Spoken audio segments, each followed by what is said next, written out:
All right. So today we are talking about a word the hospitality industry loves to use, resilience. But what if resilience is actually hiding a deeper problem?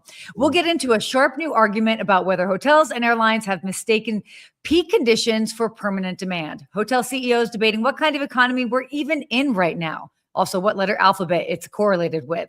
TikTok turning travel videos into bookable inventory. We've been waiting for that for a while. And OpenAI building a deployable business around travel. Let's get into it.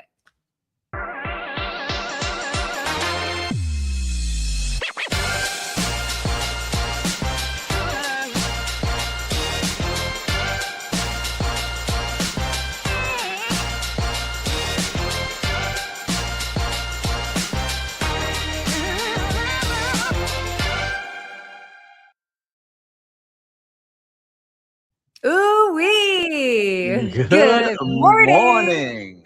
Good Did morning, you- Sarah. Welcome back. We missed you last week. Yeah, I was about to say, did you miss me last week? For sure. Listen, Katie Klein did great, but the partner in crime was missing last week. I know you were traveling and I think you were on a plane at that time or giving a speech or what amazing thing were you doing last week? Something. Oh, well, exactly at this time I was on a plane. So that is the whole thing when you've got East Coast or so West Coast to East Coast. But I have to hop on those early morning flights. And sometimes that is the way that it works out. But yeah, I know. That's the way it is sometimes. Exactly.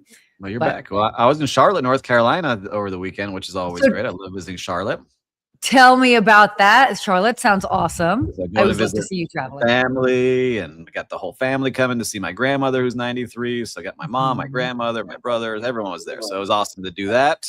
And stayed at the AC Marriott, my first time staying at an AC Marriott. And What'd you think? Say, I was very impressed, right? So we talk about luxury and then the bargain, but this mid-scale, they were doing.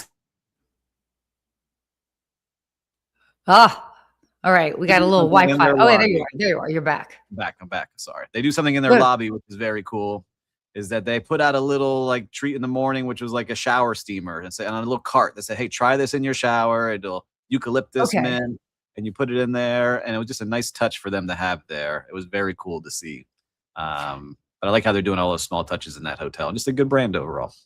Yeah, it is. It is a good brand. I mean, again, it's to me what I really like about AC hotels is it's kind of perfect for those shorter trips, something that you don't need a whole lot. You kind of just need a nice, clean, easy room to stay in while you're traveling, and you're probably not spending a lot of time in the room, but you just want someplace nice and clean and safe to come back to. So, yep, I loved it. So it was a good spot. Good job, AC Marriott Charlotte. Yeah, I love that. Look at you going to Charlotte. Wait, is it Charlotte the airport where they have rocking chairs in it? They have rocking chairs all throughout. Yep. Yeah. That's a good spot. You got a good memory. A lot of people hanging out, looking out onto the runways, checking out all the planes coming in and out, and the rocking chairs. I always think that's so funny. So, but yeah, definitely a great spot. So last week I was in New York. I don't know how much I can share, but I'll share a little bit. No, nothing. So I was in New York filming something for our friends over at Travel and Leisure. I'll just say that. How about that? So stay tuned for that because that'll be very cool when that ends up coming out. But yeah, that was kind of fun. And then, wait, hold on. We'll have to talk about this. Maybe we'll talk about it towards the end. I ended up going to dinner in Las Vegas at Pappy Steak. And I bring this up because Poppy Steak. Well, whatever. Poppy. You gotta say, oh, they're Poppy. Poppy. Poppy. I was with a bunch of like random East Coasters. They were like Pappy. They kept saying like I was like, no, it's like Poppy, like I Poppy, and then whatever. Yes. Anyway. So Poppy, dude, the $1,000 beef steak. Did you open it? Did you buy it? No, they did not buy it. Which is crazy because they actually had the funds to buy it, but when they looked at the prices, they were like, "This is insulting." And it was the one guy's birthday. I was like, "Dude, if you're gonna go get $1,000," they're like, "It's $1,000 for a 55-ounce steak." I'm like. Listen, they bring the steak out in a briefcase with like sparklers, and you open it. Everybody's like out, they're cheering. It's a thing. It's the Flash. It's the Miami Flash that they're trying to bring to Vegas with the Gretman group, and they do a great job making a scene and making things celebrate. But yeah, it's over the top. It's wild, but I think it's appropriate for a birthday, and it was pretty full. And the number of people that ordered that beef case over the course of that dinner, and I'm just like, cha-ching, cha-ching, cha-ching. So they're doing all right in Fontainebleau. Yeah, I love the Fontainebleau. Yeah, very pretty great hotel. Great spot. Well, okay, why don't we go ahead and get into? Would you like to take charge here on our first sponsor? Absolutely. Listen, we always love when we got sponsors supporting us. It makes the show great. We can do so many fun things with it. We want to give a shout out to Plusgrade. And Plusgrade helps travel companies unlock new revenue through upgrades, premium experiences, and personalized offers across the traveler journey. From airlines to hotels, they're pairing a lot of the behind-the-scenes monetization you're seeing across travel today. So learn more at plusgrade.com. There you go. Well done, sir. Well done. Okay, so that being said, I found this kind of interesting. Our first topic today, the most dangerous word in hospitality right now is resilience. And I kind of love it. When I first read it, I was like, wait, what? So obviously luxury hotel demand in cities like London, other big cities have been driven more by favorable market conditions than long-term structural demand. So they've expanded sort of aggressively into high-end supply while just relying on a narrow group of luxury travelers and source markets. So this whole argument of resilience, it often means just like returning to the same vulnerable business assumptions, even though the landscape is changing. Yes. And so, I mean, I think there's a lot of validity. There's a lot going on, right? We keep saying for the last couple of years how luxury is what really is pushing these hotels to really be profitable. And that's what most people are spending their money on, but they've lost a lot of the middle. And while that was going on, more and more luxury hotels kept opening in these markets. So look at London. You have so many luxury properties right now. There's only so many people that are spending $1,000, $1,200, $1,500 a night on these kind of properties. And so by the way, that's pounds too, which is even more. Pounds, even more. And so they're saying, how resilient can these be? Do you just stay strong and you hold the rate and not change much? What will be happening? So it's interesting to see what these hotels are going to be doing and how they will continue to adapt, because there is a lot of things going on in the world. We talked about it a couple shows ago, right? We know there's a war going on. Prices of gas are getting much, much higher. Prices of flights are getting more expensive. For the everyday traveler, it really is expensive. I had to cancel a trip because all of a sudden what I was expecting to pay doubled, right? And I was like, oh my gosh, this is crazy. So I had to delay a business trip that may have made something happen. It just wasn't worth the value at that time. It's crazy. I'll just say this and we'll kind of come back to I'm going to Amsterdam in about 10 days. An economy is $4,000. If I'm trying to be there for like 5 days. If I stay for a week, I could have gotten the economy ticket for $2,000. Now that's probably like $2,700, but economy is $4,000. And it's crazy. And I keep like, how can I wiggle around this? Can I use points? All of that. And it's like, nope, every which way. And the flight is not even full. So then at a certain point, it's like, what are we doing here? They're just going to fly a half empty plane because they've got the prices so high?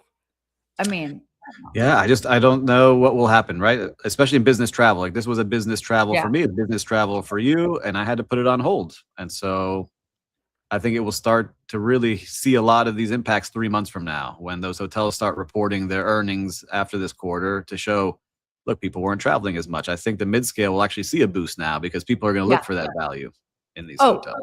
100%. 100%. And what was interesting, kind of going back to this this article, is we've been talking about this for some time. This whole premium push. So yes, so it's kind of like there's been such a focus on the premium push that wait a second. What about, for example, like in hotels? What about could be argued the aspirational luxury traveler, the ones that are totally okay paying between $600 and $1,000 a night? They're not really paying attention to them, but they, as you mentioned, seem to be pretty durable. Those that were maybe paying a little bit more would be comfortable going down to that rate. So it's interesting how just where the focus has been recently. Yeah. So it's a cool article. I like what they put together and how they were sharing everything. Paul says nothing economical about that. You're correct, Paul. There is nothing there, but we're starting to see it more and more. And I think just look, I am not ultra wealthy like some of the people I can afford the 2,000 pounds a night, but I traded down on this trip to Charlotte where I normally would have stayed at somewhere a little bit more upscale. I traded down and ended up liking that brand. And so now I think you'll see a lot of people doing that where they're going to travel to some brands that maybe they haven't tried out before. And so now I think I would do that more often. So it's going to be interesting to see how prices adjust. Yeah, no, they will. And again, I think just that focus on it's not necessarily just the premium travelers. Like you've got to be more diversified. Kind of like what we used to be, I would say. Yeah. But again, the long-term winners really in this are going to be really the brands that end up being willing to acknowledge the diverse type of travelers there are out there and cater to more of them, so long as it makes sense for their brand. Well, I'm excited to see at the end of the show on whose brand is it anyway. My favorite part of the show. It's one of the things that are going to be in that economical range. So we'll see. Yeah, love it. Why don't you jump into our next sponsor? We got 2 sponsors today, Sarah. We do. Do you want to do it or you want me to do it? You're good. You're so good at these. Oh, I'm so good at these. Okay, so before we move on to our other topics, quick shout out to one of our other sponsors, Bilt. This episode is brought to you by Bilt. They are helping restaurants and hotel F&B teams better understand their guests and create more personalized experiences that drive repeat visits, which is exactly what we were talking about. So if you care about loyalty and guest experience, it's worth checking out. Head to joinbilt.com/GMH. Thanks so much, Bilt. So very cool. Right. Okay. So hotels, we were talking about this, and then I had kind of hinted at this at the beginning here. Hotel CEOs can't agree on what letter the economy is, which is just so funny. Like really? But what was interesting with this is that you had both Hilton CEO Chris Nassetta. He's basically arguing the economy is K-shaped, recovery towards a C-shaped. What does that even mean? I was trying to understand. I'd like to buy a vowel, please. And then Marriott CEO Tony Capuano also pointed to improving select service demands, but basically public performance is still showing that luxury is outperforming mid-scale. So yeah, you want to try to explain the letters of the alphabet? I don't understand. I gotta maybe get some AI to help me teach me about the K shape or C shape, but I understand that they're saying that things are slowly coming back. They're coming from the bottom and they're coming up to the top is what how they're traveling. But it was interesting to see on some of those reports, the growth of RevPAR is not truly in those luxury properties. It's more in those properties that give you a little bit more space that are like the Home 2 Suites, I think was an interesting one where I saw the most growth. And I stayed in one, and it really is the convergence of vacation rental and hotel. So you're getting more bang for your buck, more space. The finishings aren't the best inside the Home 2 Suites, but you're getting more for what you get. And so I think that's what people are going to be looking for more and more, which is interesting. And that's what I think we're seeing with these CEOs really talking about is they're starting to see the mid-scale improvement recently. Exactly. That's what's going to happen. I really think people from that top tier luxury, like we were just saying before, are going to continue to explore what's in that mid-scale where I get some good value.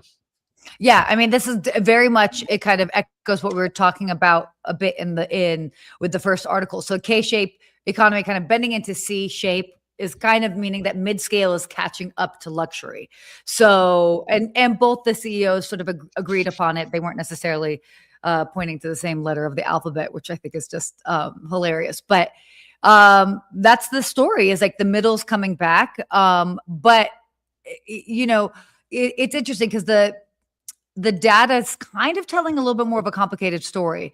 Because with Marriott, as their luxury ADR grew more than twice as fast as select service. So that's still very much K-shape because that's very much luxury still, but they're feeling like we are shifting towards that. So I don't know. I think the optimistic part that they talked about is, and I feel like I feel like I've been talking about this for years, since prior to the pandemic, is that there's just been this continual shift of consumers opting to spend money on goods to experiences. And they're still continuing to do that as we move forward. So travel's not going anywhere. They're just being more specific as far as now what they're going to be doing. The other big Yeah. news out of this from both companies, Hilton and Marriott, was that the fees continue for their credit cards continue to grow. This is not slowing down. Yeah. And this is a big money maker for all of them. So Marriott franchise fee rose 17%, boosted by their co-branded credit card fees that were up 37%, their credit card fees, which is amazing. And the same for Hilton. They continue to grow rapidly. And the other part, which was interesting, is that they're adding so many hotel rooms. They're saying that Marriott has a record pipeline of 618,000 rooms in the pipeline, and Hilton has 527,000. This is a lot. That is a lot. That is, I mean, to just think. And so that's interesting because obviously we're going to be, you say, oh, there you are. You're back there. So part of part of that giant hotel growth is from signing hotels into their portfolio. So not building new hotels. So more of this asset light model where they're convincing a lot of hotels in Europe to join their brands. And that's a big percentage of what they're doing there. I think they said it's 35% of the new signings. That's how they're getting those rooms. It's not building new hotels, which is interesting. Yeah. It's interesting times, I have to say. Again, I don't know. I think I'm just curious to see where we'll be. Like, I would love to just be able to see like where we are in 6 months or like where are we in 9 months? Because right now there's so much uncertainty, but like for all weird different reasons. And I feel like we've been talking about uncertainty and like unprecedented times we're tired of talking about unprecedented times. We are tired of talking about unprecedented times. it's always, I mean, at least I'm tired of it. Anyway, I actually want to move on here to our next topic, which I am so excited about because this is definitely something that I know has been in the works for a while. I even had visions of building this out in 2018. Sarah, the tech genius. But TikTok is basically turning travel videos into bookable inventory. Love this. So TikTok did it with shopping. Now they're doing it with travel. TikTok Go just launched in the US. And by the way, like yesterday or 2 days ago, they launched letting users tap a video and book a hotel or experience right there in the feed. Now, if you're wondering, okay, how are they doing that? Who are they partnering with for inventory? That's Booking.com, Expedia, Viator, Get Your Guide, and Trip.com. So what's interesting is it's also not a separate tab. It shows up in your For You feed, search location pages. So that same scroll, just now there's a book it button. And again, for those that are interested, creators can now earn commissions. I need to do a deep dive and see like what they're doing with their commission structure, because that was something I was super fascinated with. Like how much of the pie are they giving to these creators? But again, this has been something people have been talking about, asking about for a while. Do they basically build out their own OTA and inventory, or do they sort of like white label and then end up going through the others? So using their API and have access to all of their inventory. But I love this. I'm sorry, I could talk forever. So please chime in. Oh, did you freeze when I asked you to chime in? That is crazy. Okay. So until you hear me? Am I back? Now you can. You're back. Talk. I'm so sorry, everyone. We have fire alarms going off, Wi-Fi crashing here, but come to my TikTok page. I still have my first video connected to this for a Hyatt. When I was in Hyatt Moab, I was able to upload, and it asked me, "Oh, where are you located?" And I said, "Oh, I'm at the Hyatt place in Moab." And then it gave me the option to earn commissions from it and to leave a review. And so I did that. And now if you go to that video and you click on it, it gives you 3 places to book. And so I have not earned any commission because my following is not huge on TikTok. But after you've, I think, passed 1,000 people, you're able to monetize and do those kind of things. But it was really cool to see, like, all right, I can post this now. People can book, test it out. Really interesting to see how it works. So for bigger creators and travel influencers, it'll be a nice little bump in their revenue. But I also think it doesn't give you direct booking. I would love to see direct booking to those sites versus through Expedia and Trip.com. But Yeah. that's how they get the affiliate fee, because they already have affiliate programs set up. So that's really what they're doing. No, of course. And I love that you brought that up. I've got like 4 different hotel videos to post. I've just been busy with other work. So I'm excited to play around with that and or even go back. I'd be curious. I might try and go back to some of my more recent videos that I posted to see if that's something I can add. Edit. That'd be cool. Yeah, like within the past month, or they have to have a cutoff. My guess is if it's been posted for more than a week, you probably can't. But yeah, this is I think this is huge. So last year I spoke at the Booking Direct Summit. It actually is happening right now in Mexico City, and I did a whole presentation on TikTok and what people can expect and what I said. And it was exactly a year ago. I'm like, we're not there yet, but it's coming. And get ready, because this is where everybody is getting their travel inspiration. It's true. More than AI. And live shopping is gigantic. It keeps growing and growing every single month here. I'm starting to see like, all right, some people like selling interesting things. Like, all right, I would buy that. And so all of a sudden, like, all right, if I can do that, why not with travel? Travel, I know, is a little bit more expensive and a bigger purchase. So I'm curious to see how they attribute, like Sarah posts something to her hundreds of thousands of followers, and how do they know that that was you if they come back and book 2 days later? So that's what I would like to do. That exactly is what I would like to know, as well as like how long does it kind of like stay, or they register that. But yeah, it's this I've been waiting for a very long time. I'm just curious about the actual commission structure.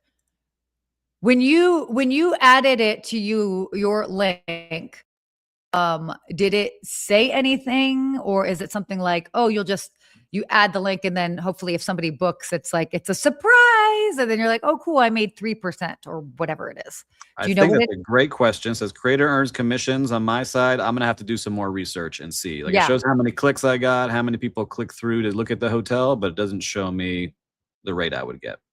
I'll find out. Got it. All right, perfect. Okay, well, why don't we go on? We could talk about this all day. In fact, I think we need to probably circle back to this. Yes. Because with the two of us both having TikToks that we can actively have people book. By the way, if TikTok is doing this, how long will it be until Instagram and Facebook get on board? They're not going to leave that money on the table. And it's also direct competition with AI platforms like Chat and Claude that have all been about, oh, you can book in. Yeah. So, everybody's getting in, fighting for the traveler. And YouTube. Like, I watch YouTube all the time for like room tours. So if I can book straight from there all the time, like that's how I plan a lot of travel. Cruises, hotel rooms, restaurants, all these places. Soon it'll all be connected. Yeah, no, love it. Okay, so just moving on here to our final topic. OpenAI builds AI deployment business around travel. So OpenAI launched a new $4 billion deployment business focused on embedding AI directly into enterprise operations. So basically, the acquisition of Tomorrow brings in the team behind Virgin Atlantic's AI concierge. Oh, my favorite. Virgin Atlantic's AI assistant. So they already handle bookings, loyalty management, and customer support across voice, image, and text.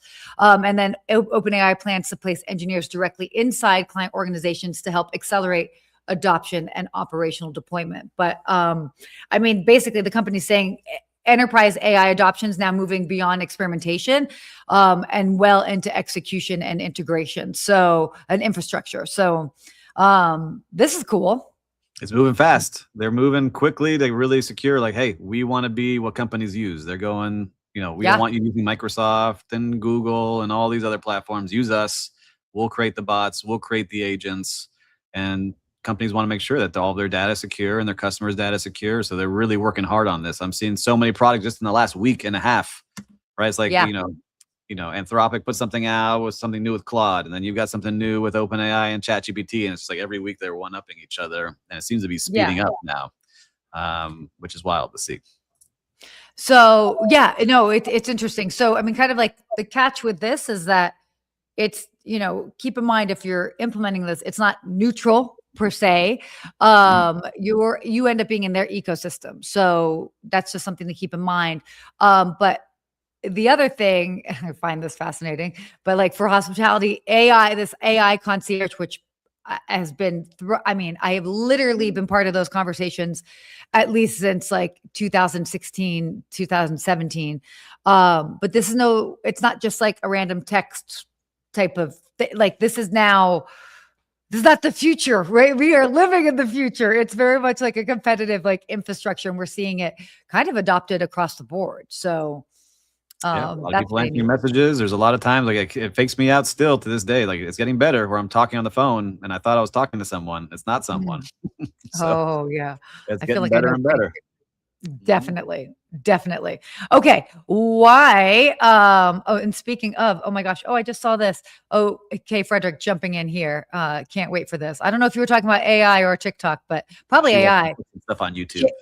She, by the way, has been it's been quite awesome to see her explore quite a bit with Chat GPT and then also Claude. So, I mean, again, okay, Frederick, keep it up.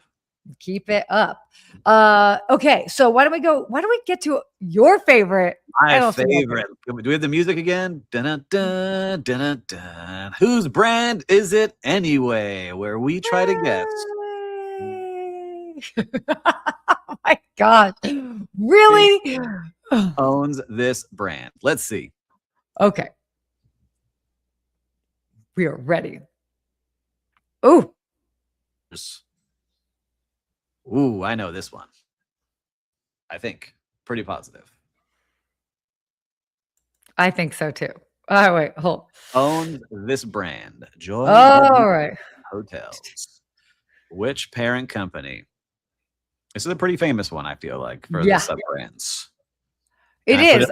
Before you show it, let's get the comments here. Who do you think owns this brand? I'm going to go with Hyatt. I was going to say IHG. What do we got? I should know. I should actually know. And if I'm wrong, what brand owns that? Oh, there we go. Oh my gosh. My first one. Bravo. Hyatt. The only reason I remember that was because I forget the CEO's name, but he went on to work with Airbnb. So that was part of the story. Right? He created this boutique hotel brand that was very cool and unique and then worked with Airbnb. So I don't remember his name. Maybe, Will, you can share his name if you know it here on the screen. Yes. Do I get points for that? You get points now. You know the CEO, former CEO that created the brand. Oh my gosh. Paul Manzi, incorrect. Not Hilton. Oh, I see a lot of guesses here. A lot of guesses that were not correct. No, it's tricky. Well, wow. Yeah, we flew through this. How about a real-time recap? What did you see out there? You went to the Fontainebleau and checked out Poppy Steak, the Miami import. Yeah. It's interesting. And actually, last week when I was in New York, I stayed at the Hotel Park Avenue. Mm-hmm. Super cute hotel.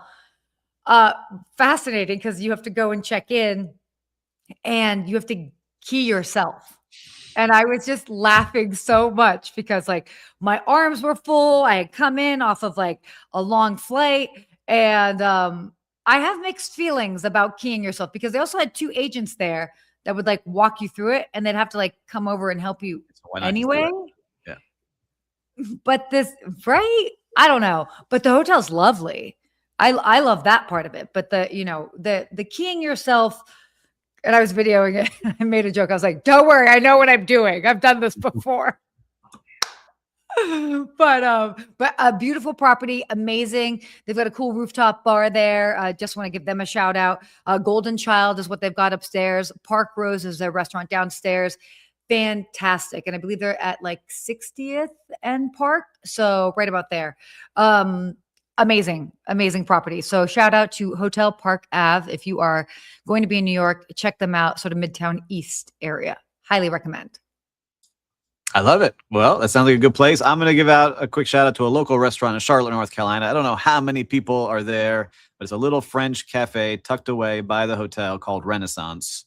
Okay. And it has a pastry chef from France creating everything in a kitchen that you can look into from scratch. I went back 3 different times to this little place in one weekend to try all the different things that they had created there, from salmon tartine sandwich to little macaroons and cheesecakes and all the different things that they had there. I went back 3 different times, gained a lot of weight, but it was delicious every single time I walked in there.